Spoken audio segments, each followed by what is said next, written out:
Assalamualaikum warahmatullahi wabarakatuh.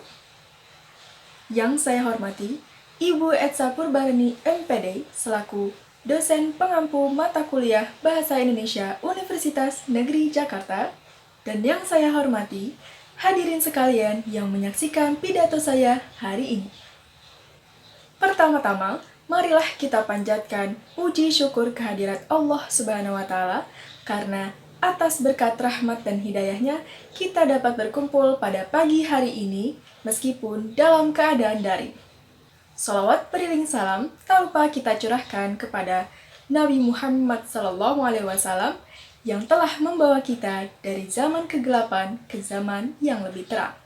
Semoga kita bisa mendapatkan syafaatnya kelak. Amin, amin, ya rabbal alamin. Sebelumnya, perkenalkan nama saya Syafira Amalia Nuhaliza, usia 18 tahun. Saya berasal dari Tangerang Selatan.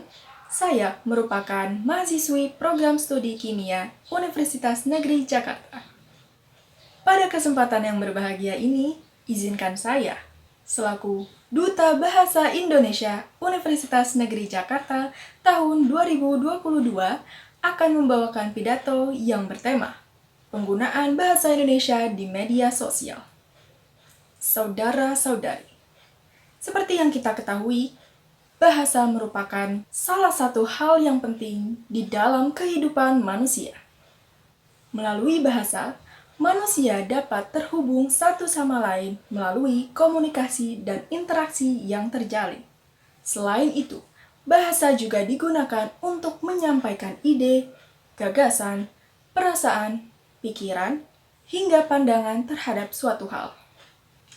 Negeri kita, Indonesia, merupakan negara yang tercipta atas keberagaman. Keberagaman suku, ras, keyakinan, hingga budaya, semua ada di Indonesia. Melalui keberagaman-keberagaman tersebut, bahasa Indonesia memiliki bahasa yang beragam. Di antaranya seperti bahasa Jawa, bahasa Sunda, bahasa Medan, dan bahasa daerah lainnya yang tentu memiliki keunikan dan kekhasannya masing-masing. Dengan keberagaman tersebut, bahasa Indonesia memiliki peran yang sangat penting, yaitu sebagai bahasa pemersatu yang menyatukan seluruh warga Indonesia dari berbagai daerah. Melalui bahasa Indonesia, seluruh lapisan masyarakat Indonesia dapat berkomunikasi dan berinteraksi satu sama lain. Hadirin sekalian, saat ini kita telah memasuki era di mana teknologi telah mendominasi kehidupan kita. Teknologi modern sudah tidak asing lagi bagi kita. Penggunaan gadget seperti handphone dan laptop sudah sangat melekat dalam kehidupan sehari-hari. Yang muda, yang remaja, yang dewasa, hingga yang tua, semua menikmati kemudahan yang disuguhkan oleh teknologi modern yang semakin canggih. Kemajuan teknologi melahirkan inovasi-inovasi yang terus memudahkan manusia, salah satunya dalam hal komunikasi. Saat ini, melalui teknologi, kita dapat melakukan interaksi dan komunikasi secara tidak langsung. Salah satunya melalui media sosial. Media sosial merupakan media atau wadah di mana manusia dapat berinteraksi tanpa dibatasi ruang ataupun waktu. Media sosial memungkinkan manusia berkomunikasi dengan siapapun tanpa terhambat oleh jarak. Di media sosial, manusia bisa saling berinteraksi meski dari latar belakang yang berbeda-beda. Begitu pula di Indonesia. Faktanya, sebanyak 191 juta orang Indonesia aktif menggunakan media sosial. Hadirin yang saya banggakan, jika berbicara tentang media sosial, tentu tidak lepas dari bahasa yang digunakan oleh penggunanya. Bahasa yang digunakan di media sosial sangatlah beragam, mulai dari bahasa formal, informal, baku, tidak baku, bahkan Saat ini sering ditemukan bahasa Indonesia yang dikreasikan sedemikian rupa hingga menimbulkan istilah-istilah baru yang tidak baku. Saat ini, bahasa Indonesia sudah sangat beragam.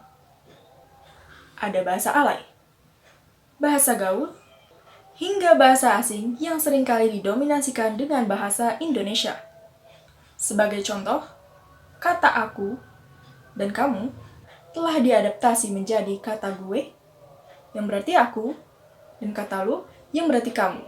Atau kata sudah, yang diketik UDH, atau udah. Sama halnya seperti memang. Diketik EMG, atau emang. Atau kombinasi bahasa asing seperti, kamu di mana? Aku OTW ya. OTW merupakan singkatan bahasa Inggris on the way, yang berarti sedang berada di perjalanan. Hadirin yang berbahagia, bahasa-bahasa media sosial inilah yang dapat mengancam keorisinalitasan bahasa Indonesia. Lantas, apa dampaknya bagi generasi selanjutnya? Tentu ada. Generasi selanjutnya akan semakin asing terhadap bahasa Indonesia yang baku, sehingga mereka kesulitan menggunakan bahasa Indonesia yang baik dan benar.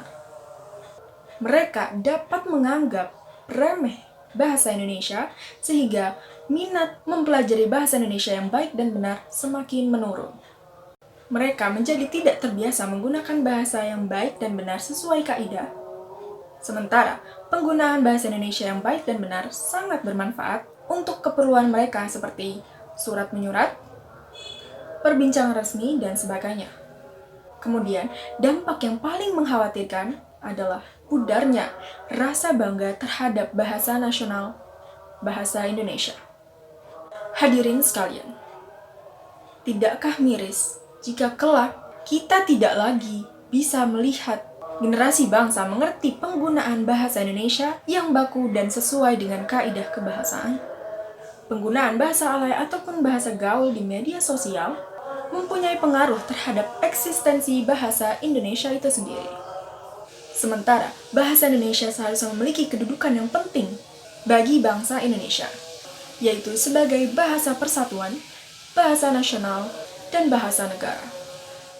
Alih-alih menjaga keberadaan bahasa Indonesia, kini fungsi bahasa Indonesia itu sendiri mulai tergeser dan tergantikan oleh bahasa asing.